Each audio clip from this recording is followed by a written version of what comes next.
नमस्कार मित्रांनो, हिना गवतींच्या वर्चस्वाला शिंदेंचा धक्का, रघुवंशींना आमदारकी देऊन वाढवली शिवसेनेची ताकद।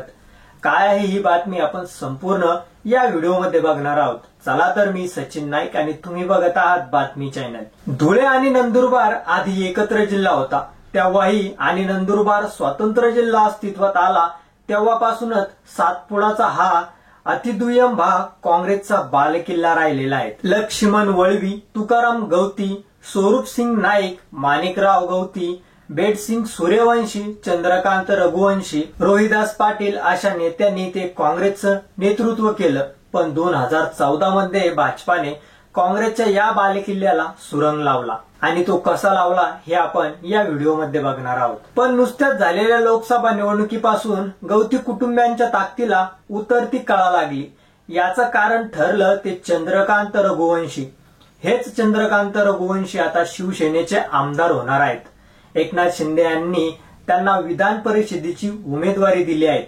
सूर्यवंशी यांच्या आमदारकीमुळे जिल्ह्यातील शिवसेनेच्या आमदारांची संख्या 2 होणार आहे। मग कोण आहेत चंद्रकांत रघुवंशी, याकडे आपण थोडं लक्ष देऊया।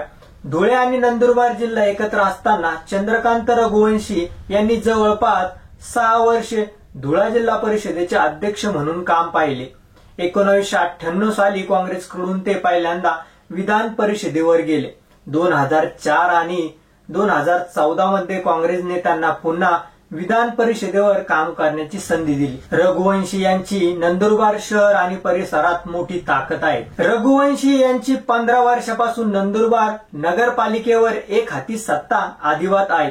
त्यांची पत्नी सलग 4 वेळा नंदुरबार नगरपालिकेच्या नगराध्यक्ष होत्या। त्यांचे चिरंजीव राम रघुवंशी हे जिल्हा परिषदेचे उपाध्यक्ष आणि सदस्य होते। 2022 मध्ये चंद्रकांत रघुवंशी यांनी एकनाथ शिंदे यांच्या शिवसेनेत प्रवेश केल्यानंतर नंदुरबार आणि धडगाव पंचायत समिती शिवसेनेच्या ताब्यात गेली। नंदुरबारची बाजार समिती चंद्रकांत रघुवंशी यांनी जिंकली होती। नुकत्याच झालेल्या लोकसभा निवडणुकीत रघुवंशी यांचा हिना गवती यांच्या उमेदवारीला विरोध होता, पण त्यानंतरही भाजपाने त्यांना विधान परिषदेची उमेदवारी दिली। त्यामुळे रघुवंशी आणि त्यांच्या कार्यकर्त्यांनी उघडपणे काँग्रेसच्या उमेदवाराचे काम केले।